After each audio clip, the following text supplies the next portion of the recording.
Pessoal, uma alegria estar com vocês aqui mais uma vez essa semana para falar novamente dessa obra que o Centro Dom Bosco, após um tempo depois da campanha, que visava publicá-la, finalmente essa obra vem à luz, que é a Patrologia de Quasten e do Instituto... e do Instituto Patrístico Agostiniano de Roma. E nós resolvemos fazer essa segunda live, depois daquela primeira que nós já fizemos na segunda-feira, para tirar algumas dúvidas referentes à obra. Tanto de pessoas que não adquiriram e que gostariam de adquirir, quanto de pessoas, como eu vi aqui no chat, que já adquiriram, que ainda não receberam, mas que têm dúvidas a respeito da obra. Então, depois daquela live que eu e o vice-presidente do Centro Dom Bosco, o Bruno Mendes, fizemos, continuaram havendo dúvidas. Alguns pontos que a gente tratou na live não ficaram claros, não ficaram suficientemente claros, outros questionamentos vieram, então nós vamos fazer essa segunda live aqui, dessa vez só eu, para tirar dúvidas e fazer alguns esclarecimentos em relação a esta obra e ao seu conteúdo, né? Então, a princípio, nós iremos começar com perguntas que já foram feitas antes para nós, mas você pode ir mandando as suas dúvidas no chat, que nós iremos respondê-las. E essa live aqui é para isso, pessoal. Façam as suas perguntas, tá? E eu tentarei aqui ser o mais claro possível para que você compreenda o que é esta obra, tem muita gente que não está entendendo o que ela é, e a importância tanto dela em si mesma, quanto do conteúdo, quanto do objeto de estudo da obra em si, certo? Uma das principais questões que surgiram, que foram levantadas, que foram trazidas para nós, e que é necessário enfatizar para você que está pensando em adquirir, e é a seguinte: qual é a diferença dessa coleção para as outras que existem no mercado, para as outras coleções? Uma pergunta que nós recebemos foi exatamente essa: qual a diferença dessa coleção para as outras que existem no mercado, como a Patrística da Paulus, por exemplo? Se trata de duas coleções diferentes e de conteúdos diferentes. Para que vocês entendam a diferença, é necessário, a diferença das duas obras, tomando a da Paulus, que é a mais conhecida, daquela coleção verde, como exemplo, para que vocês entendam a diferença, é necessário compreender o que distingue o conteúdo de uma da outra. Não se trata do mesmo conteúdo, não se trata da mesma coisa. Vejam só, uma coisa é a patrística, outra coisa é a patrologia. O que é a patrística? A patrística é todo o movimento literário, o conjunto literário de produção doutrinária, para utilizar uma expressão contemporânea, tudo aquilo que foi feito, que foi gerado em termos doutrinários e posto por escrito pelos padres da igreja. E quem são os padres da igreja? São aqueles homens, em sua maioria bispos, mas alguns não, que nos primeiros 8 séculos foram responsáveis por elucidar os dogmas, mostrar qual era a doutrina, edificar os fiéis, combater as heresias, defender a igreja e a fé,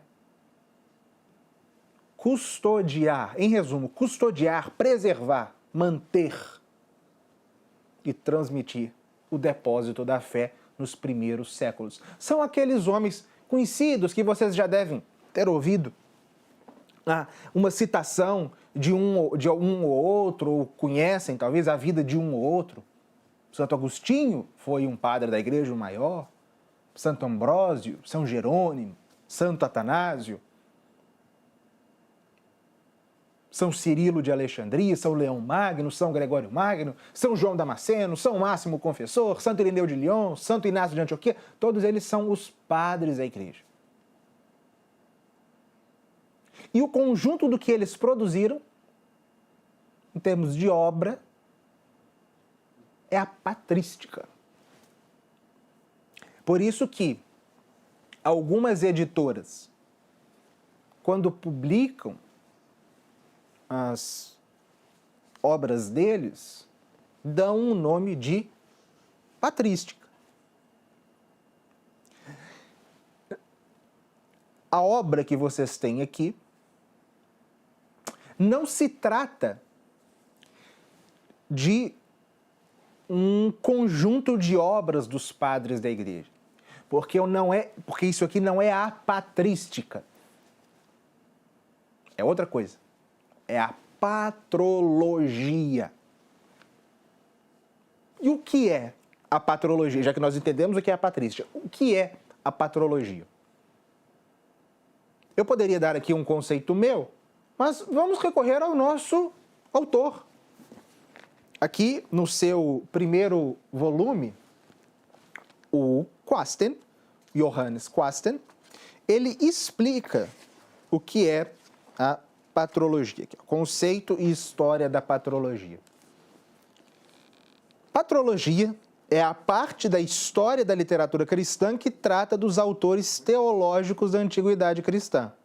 Ela compreende tanto os autores ortodoxos quanto os heréticos, embora dê preferência àqueles autores que representam as doutrinas eclesiásticas tradicionais, os assim chamados padres e doutores da Igreja. Dessa forma, a patrologia pode ser definida como a ciência dos padres da Igreja. É isso. Enquanto a patrística é a obra dos padres da Igreja, a patrologia é o ramo da história da Igreja que estuda as obras e a vida dos padres da Igreja. De modo ordenado, de modo concatenado, de modo lógico. Situando cada um deles no seu tempo, explicando o que levou cada autor a escrever determinada obra, dar uma visão sistemática que os padres da Igreja não tinham, eles não tinham essa preocupação. Então o que a patrologia faz? Ela dá uma visão sistemática do pensamento de cada um deles. Ou seja, o que vocês têm aqui é, assim, é até difícil de explicar para vocês o grau de profundidade dessa coleção, em comparação principalmente ao que já foi produzido, publicado em língua portuguesa a respeito de patrologia. Os manuais de patrologia já publicados em português, que por sinal são a maior parte, os bons, aqueles manuais ortodoxos, né? Que foram publicados já há algumas décadas. Eles tinham no máximo 1 ou 2 volumes. Aqui, vocês têm acesso à vida, ao contexto em que viveram, ao elenco das obras, à lista das obras e à explicação do pensamento, da doutrina de cada um dos padres da Igreja. E até mais, porque como nós lemos no Quasten, a patrologia vai até um pouco além dos padres da Igreja, dos santos padres. Estuda também ali todo o restante da literatura cristã dos primeiros séculos. Inclusive os autores heréticos, mostrando as suas heresias, os seus sistemas heréticos, o que os levou a desenvolver aquelas doutrinas, como elas foram combatidas. E aqui, tanto o Quasten, o Johannes Quasten, quanto o Institutum Agostiniano, patrístico agostiniano, que continuou, a obra, eu vou mencionar isso um pouco mais ao longo da live, porque tem perguntas relacionadas a isso, eles tratam de autores que vocês não encontrarão em lugar, a menção a eles, vocês não encontrarão em lugar nenhum em língua portuguesa. Certo? Então, eu espero que finalmente tenha ficado claro agora. Uma coisa é a patrística, outra coisa é a patrologia, e esta é uma obra de patrologia, que dá a você, que dá a todos nós, o caminho condutor, a instrução, a orientação para se compreender a vida e as obras dos padres da igreja. Certo? A segunda pergunta que nos fizeram é: para que serve o estudo da patrologia nos dias de hoje? Vejam só. A patrologia é um ramo da história da igreja. A história da igreja, nos dias de hoje, em todas as épocas, mas nos dias de hoje, isso eu digo muito aos meus alunos, a história da igreja, ela nos dá o caminho, dentre várias coisas, né? Outras coisas também. Mas ela nos mostra qual é a fé de sempre. Porque a fé da igreja, ela é preservada ao longo do tempo por uma tradição.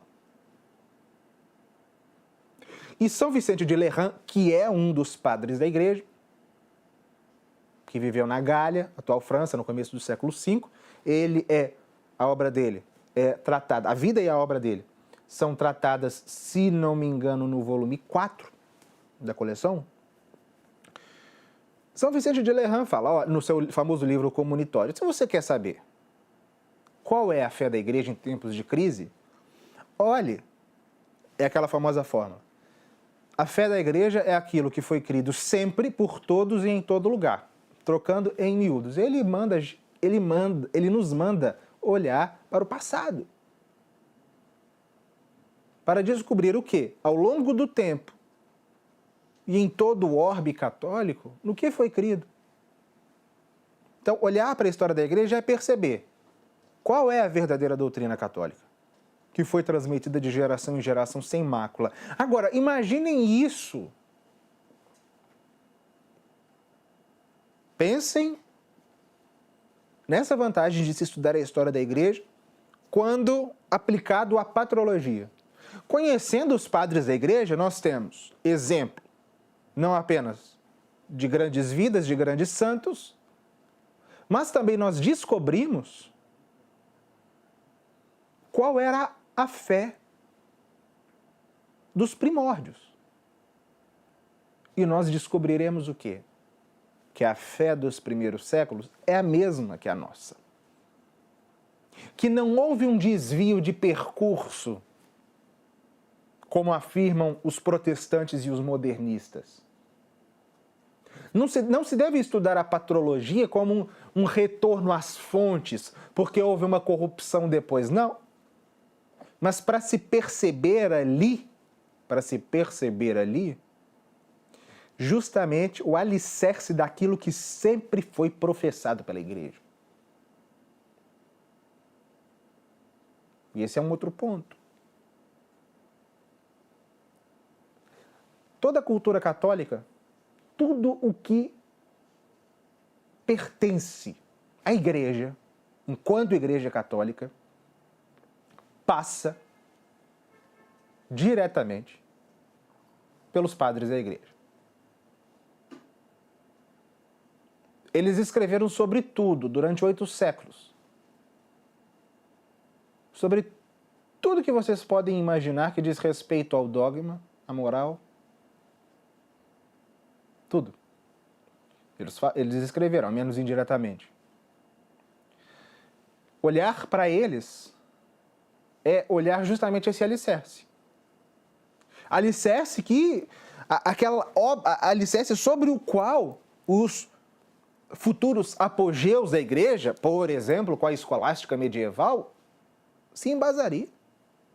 Sem oposição, mas em continuidade, como um grande castelo que é construído, uma grande catedral que é construída, apontando para o céu, mas firme nas suas bases, que são os padres da igreja. Se vocês abrirem, por exemplo, o Catecismo Romano, o Catecismo do Concílio de Trento, a cada página várias citações de Agostinho, de Ambrósio, de Jerônimo, de João Crisóstomo. Certo? Inclusive, fazendo uma ponte com isso que eu dizia, perguntaram se a obra dos padres da igreja foi distorcida de alguma forma pelas correntes revolucionárias. Sim. Sim. Inclusive, é o que eu estava dizendo.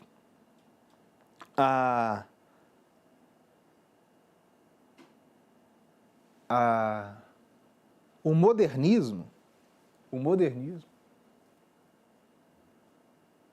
para tentar sustentar as suas doutrinas contra o ensinamento do magistério da igreja, alegava um retorno às fontes.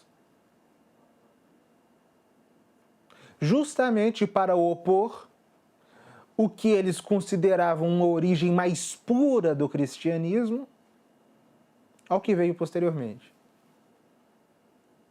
Sendo que isso é falso. Então, é inclusive necessário nós recuperarmos os padres da igreja, aqueles que são católicos de fato e não aqueles que cedem às instâncias e às exigências da época. Recuperar os padres da igreja. Os padres da igreja não pertencem aos modernistas. Santo Agostinho e os padres orientais, por exemplo, não são inimigos de Santo Tomás de Aquino. Então, sim, os padres da igreja eles foram utilizados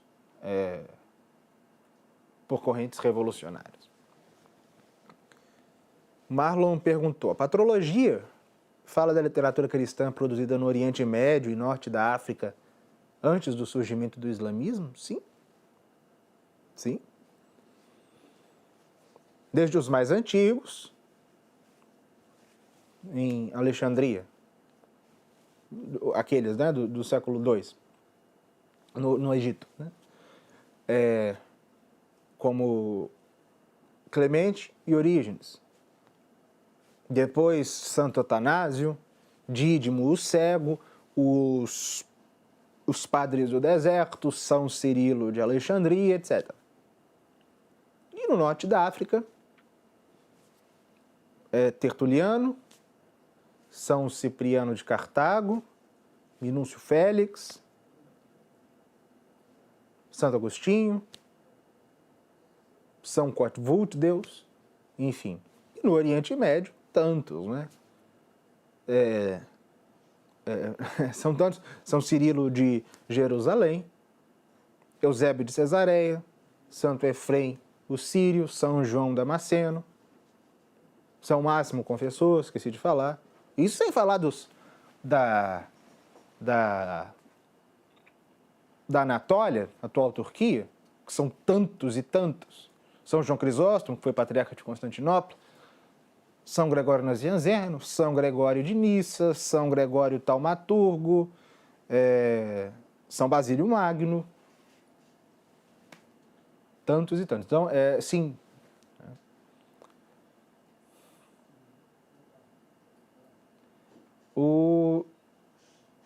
Perguntaram assim, os padres da igreja compreendem os santos, os não santos e até alguns mais polêmicos, como Orígenes e Tertuliano? Pode falar especialmente sobre esses dois últimos? Vejam,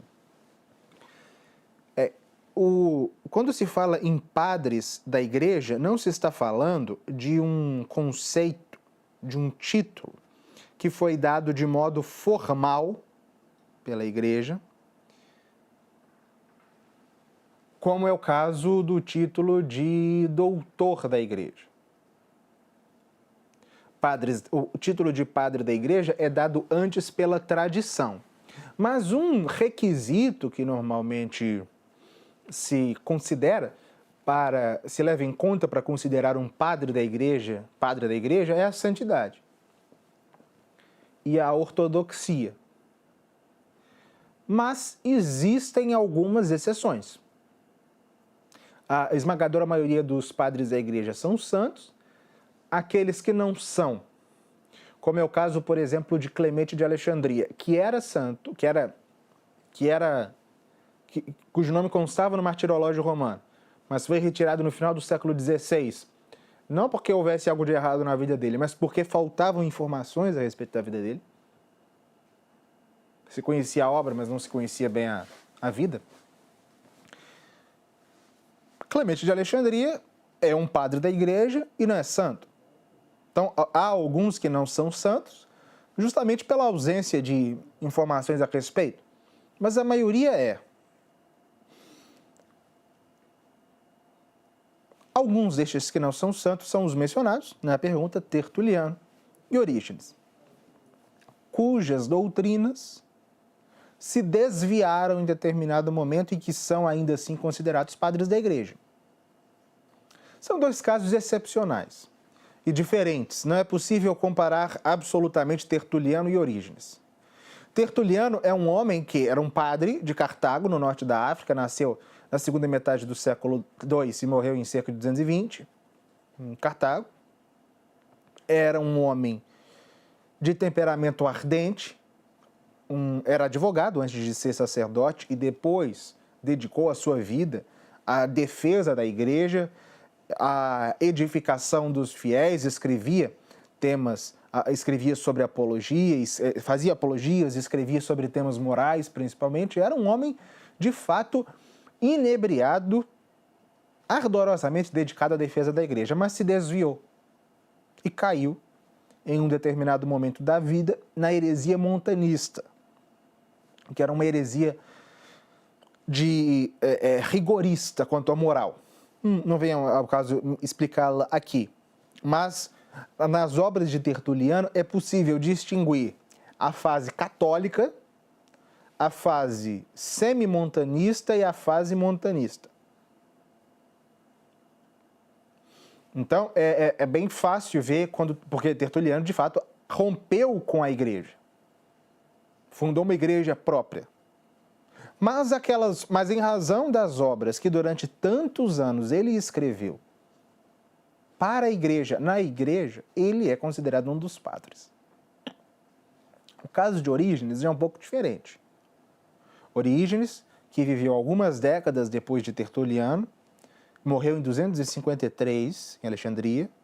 Aliás, não em Alexandria, ele viveu em Alexandria a maior parte da vida, nasceu em Alexandria, filho de um mártir, São Leônidas, e foi desde o começo da vida um homem movido pelo amor à verdade, dedicado à verdade, dedicado a conhecer a filosofia, dedicado à filosofia, ao ensino, adquiriu um conhecimento vastíssimo, uma erudição impressionante, talvez tenha sido um dos mais cultos dentre os padres da igreja, foi diretor durante alguns anos da Escola Catequética de Alexandria, a grande instituição de ensino católica do século III, e escreveu muito, a maior parte das obras dele se perdeu, e ele foi expulso de Alexandria, entrou em conflito com uma parte do clero lá, foi para a Palestina, foi submetido a suplícios durante a perseguição de Décio e quase morreu. Morreu alguns anos depois. Orígenes, 3 séculos depois da sua morte, no segundo concílio de Constantinopla, ele foi a doutrina dele, que era chamada origenismo, foi condenada. Só que existe uma profundíssima discussão a respeito de: foi condenada a doutrina de Orígenes ou a doutrina de seus discípulos? O que seus discípulos ensinavam, de fato Orígenes ensinava? Ou seja, Orígenes ele não morreu como um herege formal, como é o caso de Tertuliano. Ele inclusive recorreu ao Papa, Orígenes recorreu ao Papa São Fabiano, quando ele foi acusado. Não era uma questão que possivelmente levaria à condenação da sua doutrina, Mas ele morreu em comunhão com a igreja. É um caso bem diferente do de Tertuliano, certo? E, se não me engano, foi o Papa São Gelásio I, ou outro, não vou chutar aqui agora, mas que disse que há obras de Orígenes que são aproveitáveis. Então, é um caso bem diferente de Orígenes e de Tertuliano, tá? O Giovanni Diógenes perguntou: para a leitura dos livros da coleção, precisa ter algum conhecimento prévio da teologia e da filosofia dos padres da igreja? Não, porque a coleção dá isso. Ela vai te dar isso, entendeu? É simplesmente isso. André, essa nova patrologia irá se aprofundar nos estudos dos orientais ou focará no ocidente? Só uma coisa, André, essa obra não é nova, tá? Essa não é uma publicação inédita, é publicação inédita no Brasil em língua portuguesa, tá? Então, é só um ponto. E não é focado no ocidente de jeito nenhum, até porque a patrística, ela começou no Oriente, foi escrita em língua oriental, grego, mesmo quando ela já existia no Ocidente, e alguns dos maiores padres da igreja são orientais. Daqui a pouco eu vou falar um pouquinho mais da divisão da obra, mas existem, pelo menos, dos 6 volumes, 2, né? O volume 1 é dedicado praticamente somente aos orientais. O volume 2, parcialmente aos orientais e os ocidentais. O volume 3, somente aos orientais. E o volume 6, somente aos orientais. Então, não. Né? Todos os padres da igreja, do Ocidente e do Oriente. Os volumes estão em ordem crescente de páginas. O primeiro tomo é o menor e o último é o maior. Qual a razão disso? Simples. À medida que a igreja foi crescendo, vejam, a igreja ela nasceu pequena. Começou com 12, foi crescendo. No começo, os homens dedicados a escrever, os padres da igreja, eram, numericamente, um número menor. Enquanto posteriormente, ao longo do tempo, os santos padres foram aumentando, a cultura cristã foi progredindo, as classes mais letradas foram sendo alcançadas pela fé, a igreja foi crescendo.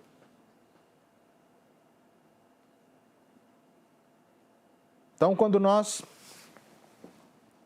olhamos para aqui o primeiro volume, que trata do início da literatura patrística, do credo apostólico a Irineu, vocês verão que são poucos os padres da igreja conhecidos aqui, porque eram poucos.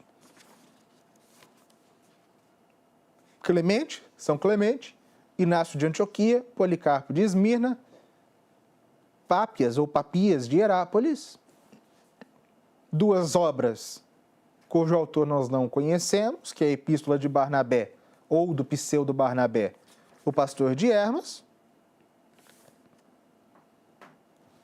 os textos apócrifos do Novo e do Antigo Testamento, as Atas dos Mártires e os primeiros apologistas.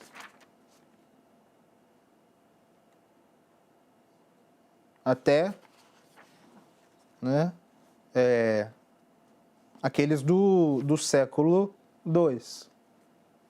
Ao longo do século II, os primeiros hereges também, o que os primeiros papas escreveram, e os primeiros polemistas, Hegesipo e Santo Irineu. Agora, quando nós pegamos o volume 6, que trata dos padres gregos, do Concílio de Calcedônia, que se deu em 451, até São João Damasceno, que morreu em meados do século VIII. nós vemos a quantidade de autores.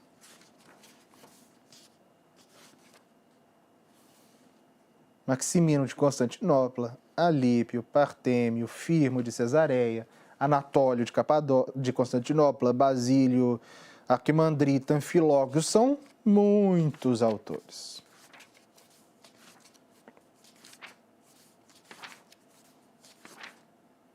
O mesmo vale para o Ocidente, na mesma época. Então, rigorosamente, essa é a explicação. Perguntaram, os tomos estão divididos em padres gregos e padres latinos. Por que se faz essa divisão? Vou aproveitar essa pergunta e explicar um pouco sobre a subdivisão das obras. Mas, em primeiro lugar, o que são padres gregos e o que são padres latinos? Normalmente, os patrologistas dividem o estudo das obras dos padres da igreja, aliás, dos padres da igreja, de acordo com a língua em que eles escreveram. Houve padres que escreveram em armênio, em copta, na língua siríaca. No entanto, a esmagadora maioria dos padres da igreja escreveu nas duas línguas majoritárias do Império Romano. A língua do Ocidente, o latim, e a língua do Oriente, o grego. Mesmo aqueles, no começo da igreja, o grego predominava. Então, até o século III, mesmo aqueles que viviam no Ocidente, como é o caso de Santo Irineu e São Justino, que viveram no século II, eles escreveram em grego. Mas a partir do século III, com um costume, algo que começou na igreja africana, em Cartago, começou-se a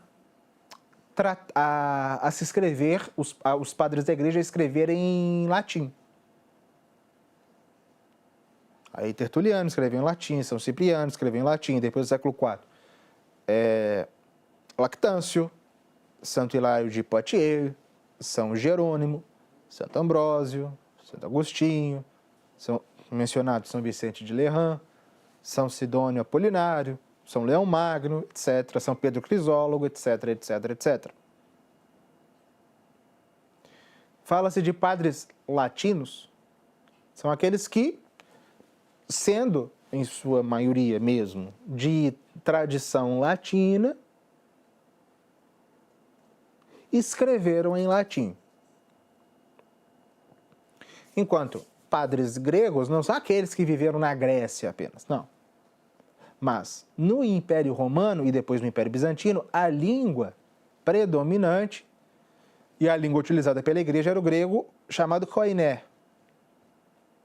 E por isso os padres da igreja que viviam no Oriente e aqueles que viviam no Oriente, que eram do Oriente e foram para o Ocidente, escreviam em grego.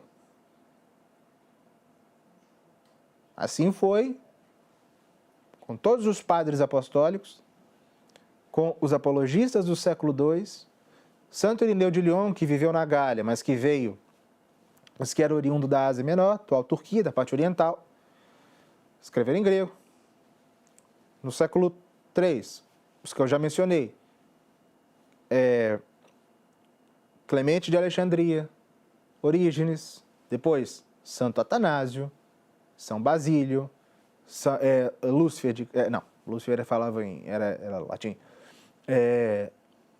Os padres do deserto, alguns escreveram em copta, mas São João Crisóstomo, São Gregório Nazianzeno, São Basílio, São Gregório de Nissa, São Pedro de Sebaste, todos, até o fim da era patrística oriental. Então, existe essa divisão. em razão da língua e em razão da tradição cultural em que as duas partes do mundo católico, né, as duas tradições culturais, na qual as duas partes do mundo católico se encontravam. E que tinha diferenças não apenas em relação à língua, mas até em relação à forma, aos temas tratados e até mesmo às heresias. Se percebe que as heresias orientais, em razão do próprio temperamento, da própria forma de ser grega, que é muito mais especulativa, as heresias que germinam no Oriente são heresias voltadas para o dogma, para os dogmas relacionados à natureza divina, por exemplo. As grandes heresias antitrinitárias e cristológicas nasceram todas no Oriente. Arianismo, macedonianismo, apolinarismo, nestorianismo, monofisismo, monotelismo, etc. Enquanto no Ocidente, as heresias que nós vemos surgir são, sobretudo, heresias relacionadas à moral.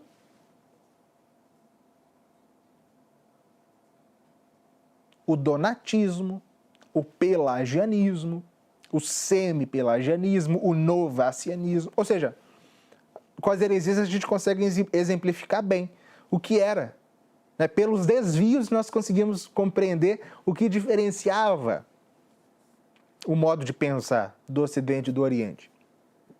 Então, quando se fala de padres gregos e padres latinos, nós estamos falando dessa diferenciação, em razão da língua, em razão do ambiente cultural e da forma de pensar. Agora, feita essa explicação, vamos passar em revista as obras para vocês entenderem. Os dois primeiros volumes, eles não seguem essa diferenciação entre padres gregos e padres latinos. Nesse primeiro volume, que eu já mencionei aqui, que tem inclusive aqui na capa dele um ícone de Santo Irineu de Lyon, ele trata, esse primeiro volume, trata das origens da literatura cristã, aquelas primeiras obras que não se sabe exatamente quando foram escritas, como a Didaquê, os padres apostólicos, os padres apologistas do século II e os primeiros polemistas, como são Santo Irineu. Essa obra, esse primeiro volume, trata dos padres do século II, final do século I e decorrer do século II. O segundo volume, cuja capa nós escolhemos para ilustrar São Cipriano de Cartago, trata, como está aqui no subtítulo, dos escritores anteriores a Nicéia e posteriores a Irineu, ou seja, entre Santo Irineu morreu provavelmente entre 202 e 203, não se sabe exatamente, até o Concílio de Nicéia, que foi em 325. Ou seja, este volume aqui trata dos padres da Igreja, tanto do Ocidente quanto do Oriente, de língua grega e de língua latina, ao longo do século III, grosso modo, e começo do século IV. Provavelmente, agora me fugiu, mas provavelmente até Lactâncio. Exato, Lactâncio. E alguns contemporâneos dele, do Ocidente, como Vitorino e Retício de Altã. Agora, a partir do volume 3, nós já seguimos essa divisão. A obra já segue essa divisão entre patrologia grega, entre padres gregos e padres latinos. Os volumes 3 e 4 tratam de padres da igreja que viveram ao mesmo tempo, uns de língua latina, outros de língua grega. O volume 3 trata da era de ouro da literatura patrística grega, do Concílio de Nicéia, 325, ao Concílio de Calcedônia, 451, ou seja, séculos 4 e 5. Perdão, isso mesmo, 4 e 5. Período de 125 anos, que se estende de do concílio de Nicéia ao concílio de Calcedônia. Aqui, os padres do Oriente. Nós, inclusive, colocamos na capa o ícone dos 3 grandes hierarcas.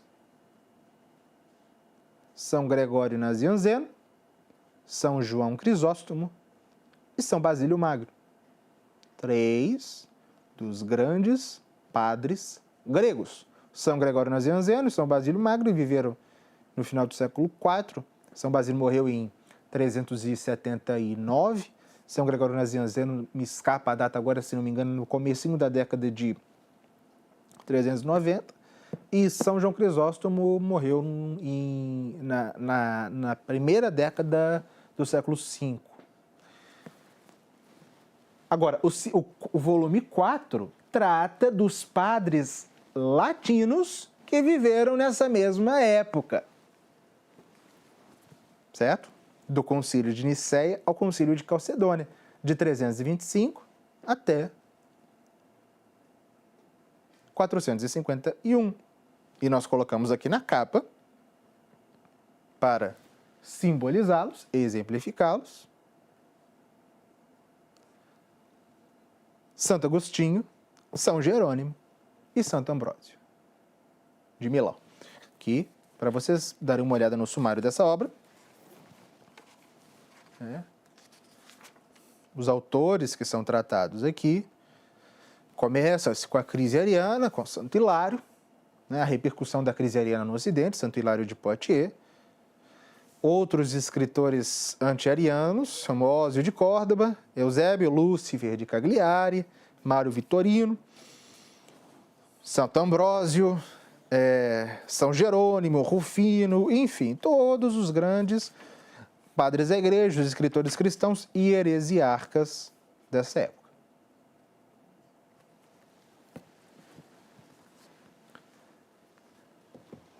Com esses 2 volumes, nós encerramos a Era de Ouro da Patrística. Primeiro a grega, depois a latina, nos séculos 4 e 5. E os últimos 2 volumes são o período de decadência, de fim, da patrística. Em primeiro lugar, da patrística latina, Os padres latinos do concílio de Calcedônia, que é justamente onde se encerra os 2 volumes anteriores, até São Beda, que é por muitos considerado o último padre do Ocidente. Aqui nós colocamos na capa o Papa São Gregório Magno. E o volume final, o volume 6, os padres gregos da mesma época, a saber, do final do século V, séculos 6, 7 e 8, do concílio de Calcedônia a São João Damasceno, que é justamente o santo cujo belo ícone está aqui na capa. Certo? Então, é isso, aproveitei essa oportunidade, de explicar o que são padres da igreja grega e padres da igreja latina, para mostrar como se subdivide a obra. No tomo 4, perguntaram, há algo curioso, um padre da igreja que se chama Lúcifer. Pode explicar melhor essa história? Bom,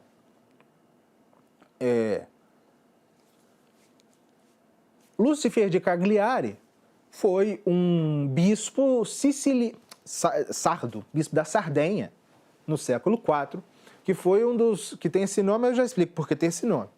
Ele tem esse nome que,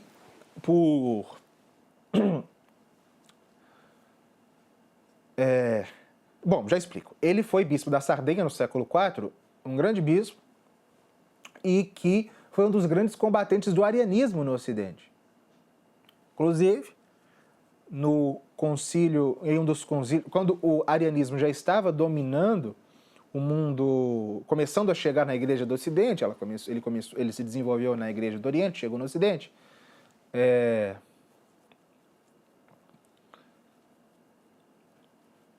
Quando ele estava chegando no Ocidente, o Papa Libério pediu a convocação de um concílio ao imperador Ariano Constâncio, felizmente pediu para ele, e foi reunido em primeiro lugar um concílio, em Arles, na Gália, na qual os legados papais fraquejaram. Aí o Papa Libério rejeitou o que seus legados tinham decidido e pediu para o imperador convocar um outro. Foi o Concílio de Milão, que aconteceu em 354. E o Papa Libério escolheu como seus legados, seus representantes no Concílio de Milão, o bispo de Milão, São Dionísio, o bispo Santo Eusébio de Vercelli e o grande bispo Lúcifer de Cagliari, que ao lado desses dois, manteve a fé durante este concílio, foi exilado pelo imperador Constâncio no Oriente e, no seu exílio, se dedicou a escrever obras em defesa do credo niceno e contra os hereges e contra o imperador Constâncio, inclusive Santo Atanásio, que eu aproveito para falar do nome. Santo Atanásio, desterrado também lá no seu exílio, ele pediu, em primeiro lugar, porque ele ouviu dizer do que Lúcifer de Cagliari escrevia, ele pediu para um monge que o acompanhava nas suas fugas, nas suas andanças, que adquirisse as obras de Lúcifer, que fosse buscar. Buscou, leu, gostou e escreveu para Lúcifer de Cagliari uma carta, o parabenizando pelos seus combates pela fé e dizendo uma coisa muito interessante. Agora não me lembro, eu estou aqui com o meu livro sobre Santo Atanásio e a crise ariana, só para vocês verem a beleza que Santo Atanásio escreveu para este homem, e explicando a razão desse nome. Inclusive, aproveitando para falar do meu livro, para aqueles que o adquiriram, basta ver nas referências e verão que esta obra é uma das que eu mais me inspirei, que eu mais me baseei para escrever o meu livro sobre Santo Atanásio e a crise ariana. Santo Atanásio escreveu... Só um instante.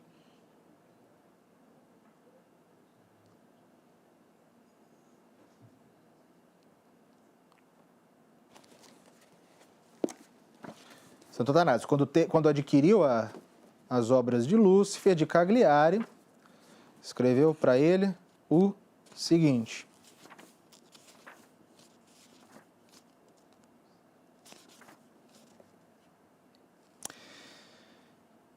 isso aqui Santo Atanásio. Sim, vós sois verdadeiramente Lúcifer.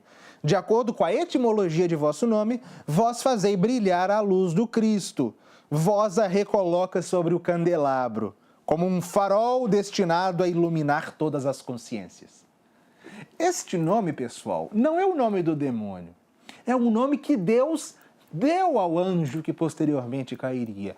É o nome da luz da manhã, da estrela mais brilhante. Isso que Santo Atanásio diz de Lúcifer de Cagliari é o que Lúcifer, que caiu, deveria ter sido pelos planos de Deus. Ou seja, este nome não nos deve assustar. Né?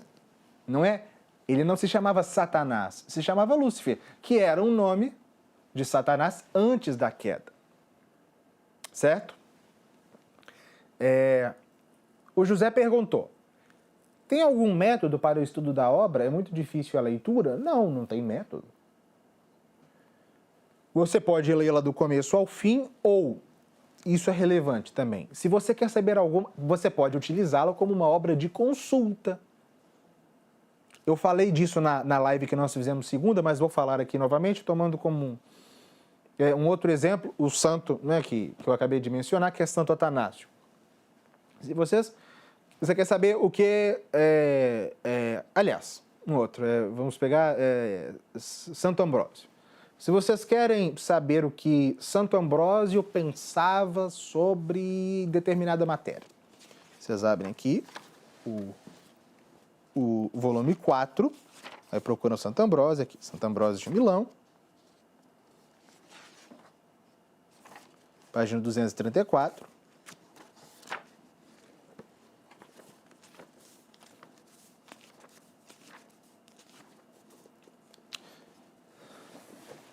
Aliás, antes, né? Antes nós temos aqui, ó, a vida, página 222. As obras, aí o autor lista, escritos exegéticos, lista o Paraíso, de Abraão, etc. Vai listando as obras de Santo Ambrósio, do que trata cada uma delas, etc. Você quer saber, por exemplo, qual obra de Santo Ambrósio fala a respeito dos sacramentos, do que Santo Ambrósio pensava dos sacramentos. Você procura aqui, haverá aqui a obra, tem aqui, de sacramentos. A obra, considerada contemporânea ao De Mistérios, trata em 6 homilias a iniciação cristã através do batismo. Aí ele explica o pensamento, como Santo Ambrósio estruturou o seu pensamento a respeito daquele tema. Pegamos um outro, Santo Agostinho, que está nesse volume aqui também.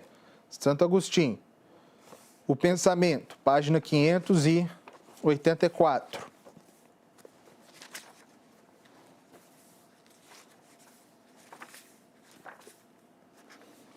Que Santo Agostinho falava de razão e fé. Aqui um pequeno resumo. Filosofia de Santo Agostinho.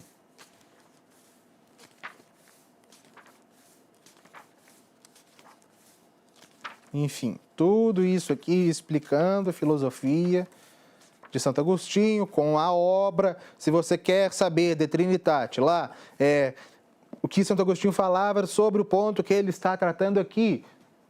A referência, todo referenciado para você ir lá no De Trinitate, a indicação, o livro, o versículo, a teologia de Santo Agostinho, o método teológico de Santo Agostinho, a doutrina trinitária dele, o que ele falava, a doutrina cristológica, ele falou da natureza de Cristo, o que ele falou de Nossa Senhora, etc.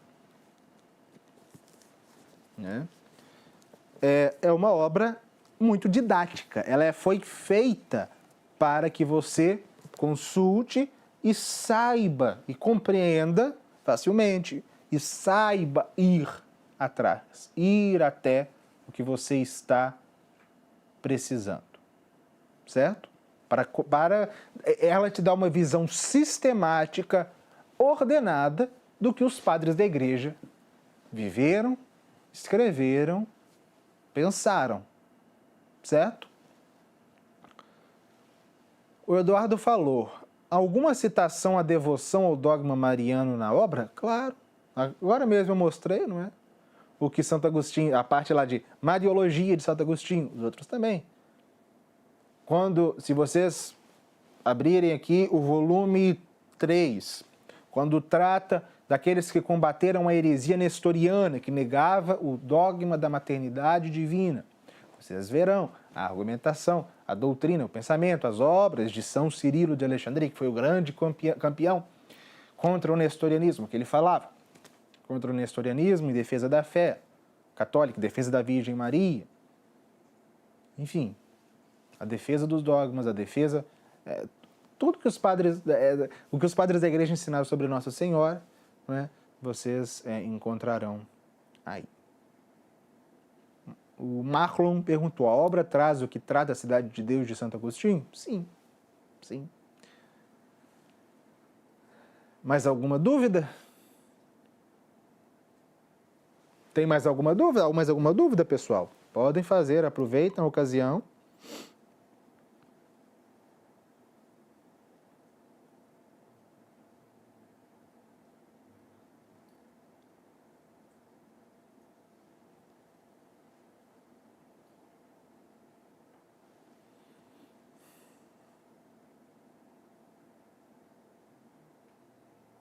Então, podemos encerrar?